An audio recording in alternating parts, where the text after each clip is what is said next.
നിങ്ങൾക്ക് എന്തൊക്കെ പ്രയാസങ്ങൾ ഈ ലോകത്ത് വരുമ്പോഴും നിങ്ങൾ ഓർക്കണേ, ഫല്യതഅസ്സ ബിമുസീബതിഹി ബി അനിൽ മുസീബത്തില്ലതി തുസീബുഹു ബിഗൈരി.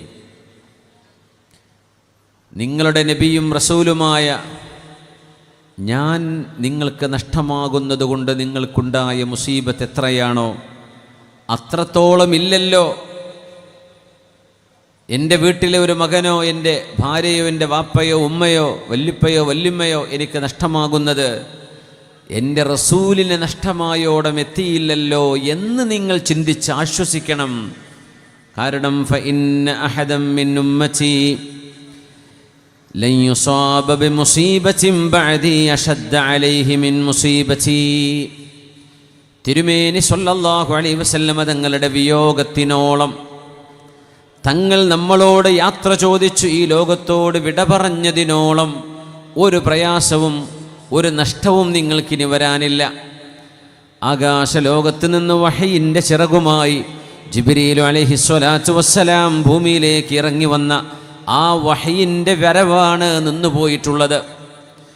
പ്രശ്നങ്ങൾക്ക് പരിഹാരം ചോദിച്ചു വരുമ്പോൾ ജിബ്രീൽ അലൈഹിസ്സലാം ഹബീബിൻ്റെ അരികത്തുണ്ട്. ഹബീബായ നബി തങ്ങൾ കൈയുയർത്തി ദുആ ചെയ്യുന്നുണ്ട്. പ്രാർത്ഥനകൾക്ക് ഉത്തരം കിട്ടുന്ന മുഹൂർത്തങ്ങളാണ് ഹബീബിൻ്റെ കൂടെയുള്ള സമയം. എല്ലാം നഷ്ടമായല്ലോ ഹബീബിൻ്റെ വഫാത്തോടുകൂടെ, ഇനി അങ്ങനെ പരാതി പറയാൻ ആരുണ്ട് നമുക്ക് എന്ന് സ്വഹാബികളെ നിങ്ങളും നിങ്ങൾക്ക് ശേഷം വരാനുള്ളവരും ഓർക്കുമ്പോൾ നിങ്ങളുടെ പ്രയാസം വലിയ ഒരു പ്രയാസമല്ല എന്ന് നിങ്ങൾക്ക് ബോധ്യപ്പെടും. യാ റസൂലല്ലാഹ് ഹലകത്തിൽ അൻആം ജാഅൽ അയാൽ. നബിയേ, സസ്യലതാദികൾ ഉണങ്ങിപ്പോയി നബിയേ, അരുവികൾ വറ്റിപ്പോയി, കിണറുകളിൽ വെള്ളമില്ല, കന്നുകാലികൾ ചത്തൊടുങ്ങി, പിഞ്ചു കുഞ്ഞുങ്ങൾക്ക് പോലും കഴിക്കാൻ ഭക്ഷണമില്ല, അമ്മിഞ്ഞപ്പാലുമില്ലാതെ ഉമ്മമാർ കഷ്ടപ്പെടുന്നു നബിയേ. ജുമുഅയുടെ ഖുതുബ നടന്നുകൊണ്ടിരിക്കുമ്പോൾ ആ ഖുതുബ അവസാനിക്കാൻ വരെ കാത്തു നിൽക്കാൻ സമയമില്ലാതെ ഒരു മനുഷ്യൻ ഓടി വന്ന് യാ റസൂലല്ലാഹ് യാ റസൂലല്ലാഹ്, നിസ്കാരം കഴിഞ്ഞ് പറഞ്ഞാൽ മതിയായിരുന്നു. അതിനുപോലും സമയം കിട്ടാതെ ഹബീബായ നബി തങ്ങളോട് വന്ന് പരാതി പറഞ്ഞപ്പോൾ യാ അയ്യുഹർ റജുൽ ഖദ് ശഗൽതനാ, സഹോദരാ, നമ്മുടെ ഖുതുബ പോലും നിങ്ങൾ തടസ്സപ്പെടുത്തിയല്ലോ. മാ ബിക്, എന്താണ് നിങ്ങൾക്ക് സംഭവിച്ചത് എന്ന് തിരുമേനി ചോദിച്ചപ്പോഴാണ് കഥ പറഞ്ഞത്. ഞങ്ങൾക്ക് മഴ വേണം, ഞങ്ങൾക്ക് മഴ വേണം നബിയേ, ഞങ്ങൾക്ക് മഴ വേണം. അപ്പോഴാണ് ആകാശത്തേക്ക് കൈയുയർത്തിയ പരിശുദ്ധമായ അവിടുത്തെ ചൂണ്ടുവിരലുകൊണ്ട് റബ്ബിലേക്ക് കൈയുയർത്തിയിട്ട് ദുആ ചെയ്തു. അല്ലാഹുമ്മ അഗ്സിനാ അല്ലാഹുമ്മ അസ്ഖിനാ അല്ലാഹുമ്മ അസ്ഖിനാ. അല്ലാഹുവേ ഞങ്ങൾക്ക് മഴ വേണം, അല്ലാഹുവേ ഞങ്ങൾക്ക് മഴ വേണം, ഞങ്ങൾക്ക് മഴ വേണം. വമാ ഫിസ് സമാഇ മിൻ ഖുസ്അ വലാ സഹാബിൻ. കൂടി നിൽക്കുന്ന മേഘത്തിനാണ് സഹാബ് എന്ന് പറയുന്നത്, വിട്ടുനിൽക്കുന്ന മേഘപടലങ്ങൾക്കാണ് ഖുസ്അ എന്ന് പറയുന്നത്. ആകാശലോകത്ത് ഓരോ മേഘത്തിൻ്റെ ഒരു പടലം പോലുമില്ലാത്ത മദീനയുടെ ആകാശത്തേക്ക് എവിടെ നിന്നോ മേഘം ഒരുമിച്ച് കൂടുകയായി. ഹബീബാ നബി തങ്ങൾ മിമ്പറിൽ നിന്ന് ഖുതുബ കഴിഞ്ഞ് ഇറങ്ങി. ഞങ്ങൾ നിസ്കാരം തുടങ്ങി സുജൂദ് ചെയ്യുന്നത് വെള്ളത്തിലായിരുന്നു, ചെളിയിലായിരുന്നു. മഴ വർഷിച്ചു. അതായിരുന്നു റസൂലുള്ളാഹ് സ്വല്ലല്ലാഹു അലൈഹി വസല്ലം. മഹത്തുക്കളായ അല്ലാഹുവിൻ്റെ ഔലിയാക്കന്മാർ അവരെ ഓർക്കുമ്പോൾ അവർ കറാമത്തുകൾ കാണിച്ചവരാണെന്ന് നമുക്കറിയാം. മാണിക്കോത്തുള്ള മഹാനവറുകൾ അവർ രണ്ടുപേരും ദീനുമായി ബന്ധമുള്ള, അവർ രണ്ടുപേരും ആത്മീയ ബന്ധമുള്ള സാരഥികളാണ്. ഇവരുടെയൊക്കെ കറാമത്തുകൾ തലമുറകൾ കണ്ടപ്പോഴാണ് ദീനിലേക്ക് പലരും ആകൃഷ്ടരാകുന്നത്. എന്നാൽ ഈ കറാമത്തുകളുടെ മുഴുവൻ ഉറവിടം എവിടെയാണെന്നറിയുമോ?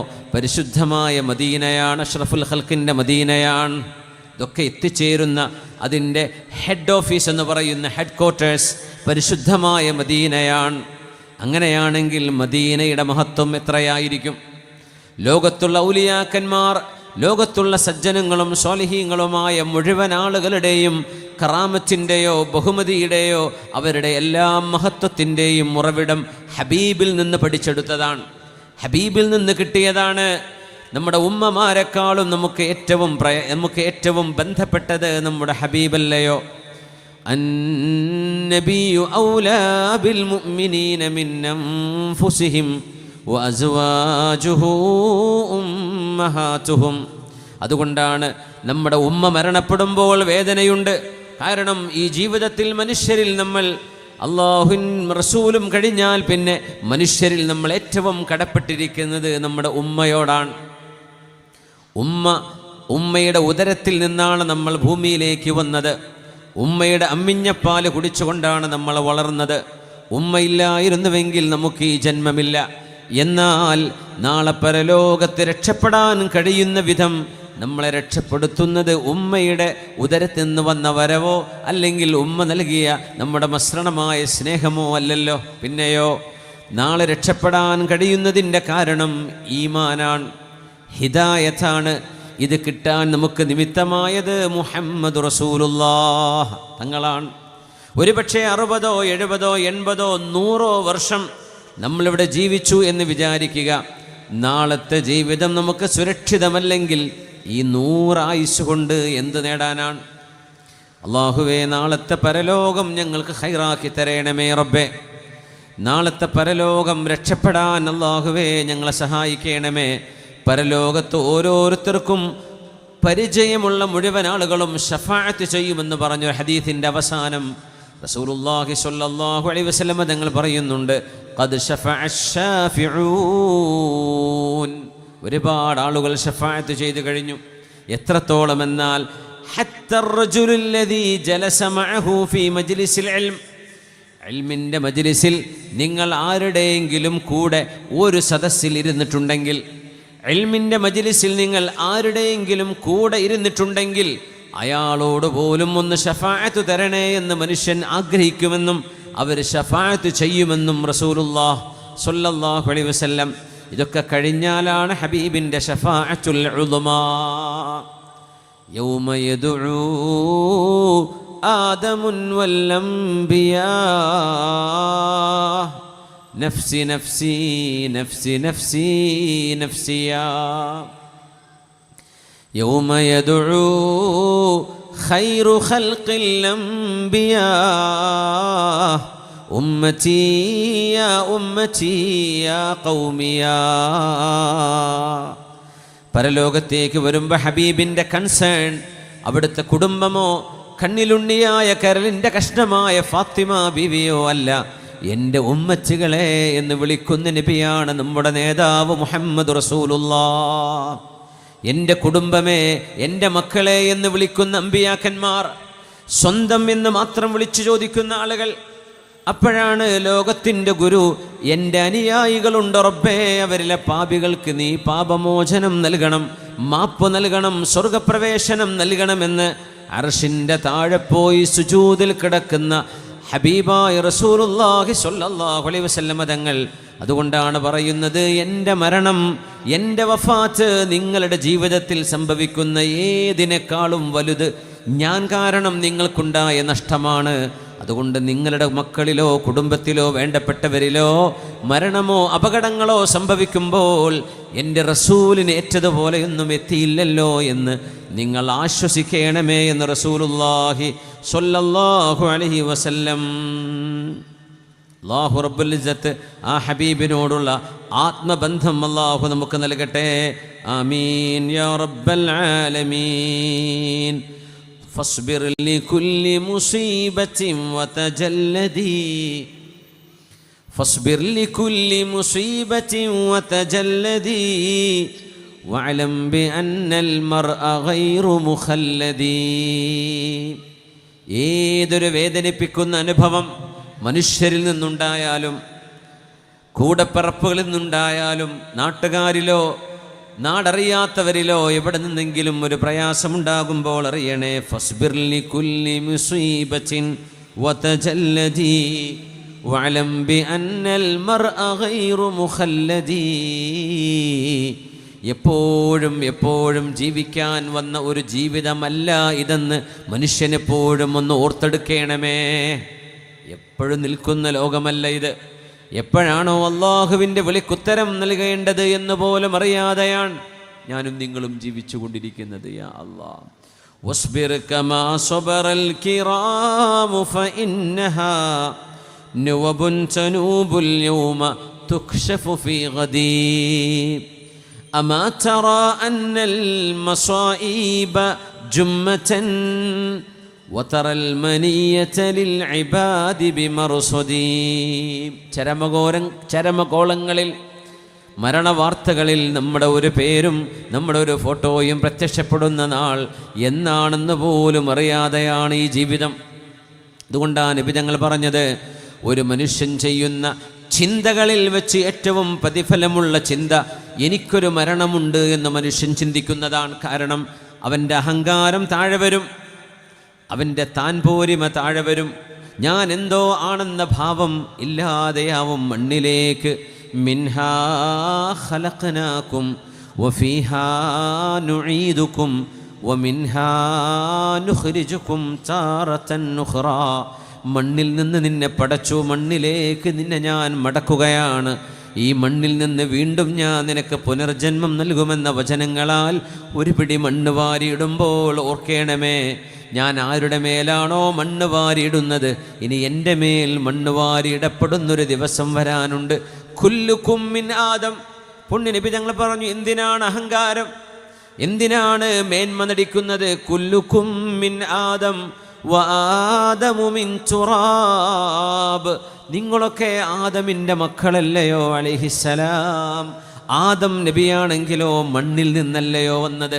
അതുകൊണ്ട് മണ്ണോളം താഴണേ, മണ്ണോളം വിനയം കാണിക്കണേ. ഈ ഭൂമി എന്തൊരു അത്ഭുതമാണ്. മൗനമായി എത്ര അഹങ്കാരികൾ നടന്ന ഭൂമിയാണിത്. ഫിർഔനിൻ്റെയും ഖാറൂനിൻ്റെയും ഹിറ്റ്ലറുടെയും മുസോളിനിയുടെയും കിരാതന്മാരുടെ കൊലയാളികളുടെ എല്ലാം കാൽപ്പാടുകൾ അനുഭവിച്ചിട്ടും ശാന്തമായി കിടക്കുന്ന ഈ ഭൂമി, ആ ഭൂമിയോളം നിങ്ങൾ ചിന്തിക്കണമേ, നിങ്ങൾ താഴണം, നിങ്ങളാരും അഹങ്കരിക്കരുത്.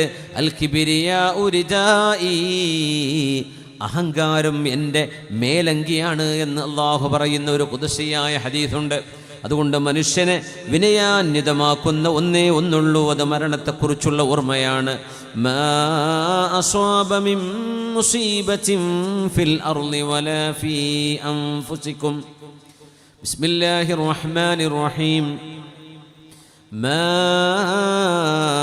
അസ്വാബ മിൻ മുസീബത്തിൻ ഫിൽ അർളി ولا في أنفسكم إلا في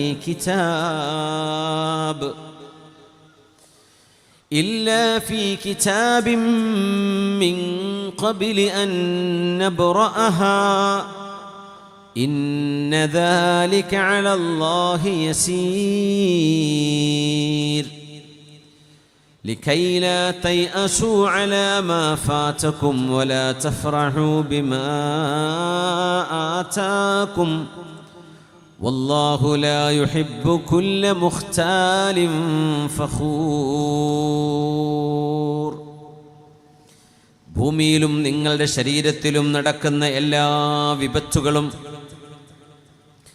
എല്ലാം കൃത്യമായി രേഖപ്പെടുത്തി വച്ചവനാണ് അല്ലാഹു. ഖദറിനെ സംബന്ധിച്ച് മനസ്സിലാക്കണം, നമ്മുടെ കർമ്മങ്ങൾ നമുക്ക് അല്ലാഹു നൽകുന്ന ചോയ്സ് ഉണ്ട്, നന്മ തിന്മ തിരഞ്ഞെടുക്കാനുള്ള ചോയ്സ്. എന്നാൽ നമ്മുടെ മേൽ സംഭവിക്കുന്ന വിഷയങ്ങൾ, രോഗങ്ങൾ വരുന്നത്, അപകടങ്ങൾ സംഭവിക്കുന്നത്. നമ്മുടെ ഒരു ചെറുപ്പക്കാരനോട് അപകടം സംഭവിച്ചു, കാലിന് പേര് കുക്കൂന്ന വിളിക്കല്ലേ, ആ മോൻ അല്ലാഹുവേ നീ ശിഫ കൊടുക്കണേ റബ്ബേ, സലാമത്ത് കൊടുക്കണേ റബ്ബേ. ഒന്നും ഒരു റാൻഡം പ്രോസസ് ലോകത്ത് നടക്കുന്നില്ല. Everything has been predetermined by അല്ലാഹ്. എല്ലാം റബ്ബ് തആല തീരുമാനിച്ചു വെച്ചതാണ്. എത്ര മനോഹരമാണ് സൂറത്തുൽ ഹദീദ്. ഈ ആയത്ത് നോക്കൂ, മാ അസ്വാബ മിൻ മുസീബത്തിൻ ഫിൽ അർള്. ഭൂമിയിൽ നടക്കുന്ന ഏതൊരു മുസീബത്തും അതിന് കാരണങ്ങളുണ്ടാകാം. അമേരിക്കയിൽ ആളിപ്പടരുന്ന തീയാവട്ടെ, ഭൂകമ്പങ്ങളാകട്ടെ, യുദ്ധങ്ങളാകട്ടെ, സംഭവിച്ചുകൊണ്ടിരിക്കുന്നതെല്ലാം വലാ ഫീ അൻഫുസികും, നിങ്ങളുടെ ശരീരങ്ങളിൽ തന്നെയും നടക്കുന്ന വിഷയങ്ങൾ. നമുക്കൊരു അസുഖം വന്നാൽ അത് നമ്മുടെ വലിയ ബിഗസ്റ്റ് കൺസേൺ ആണ്, അല്ലേ? വലിയ വിഷയമാണ്. നമ്മൾ വിചാരിക്കും ആ വിരലിലായിപ്പോയി, വേറെ എവിടെയെങ്കിലും കുഴപ്പമില്ല, വേറെ എവിടെ ആയ അവിടെ ആയിപ്പോയതാ കുഴപ്പമായത്. ഇവിടെയും കുഴപ്പമാണ്. നിഅമത്തുകളിൽ ഏറ്റവും വലിയ നിഅമത്ത് ആഫിയത്താണെന്ന് റസൂലുള്ളാഹി സ്വല്ലല്ലാഹു അലൈഹി വസല്ലം സല്ലല്ലാഹുൽ ആഫിയ, അല്ലാഹുവിനോട് ആരോഗ്യം തരാൻ ചോദിക്കണേ എന്ന് ഹബീബായ നബി ഞങ്ങൾ പറയാറുണ്ട്. നിങ്ങൾ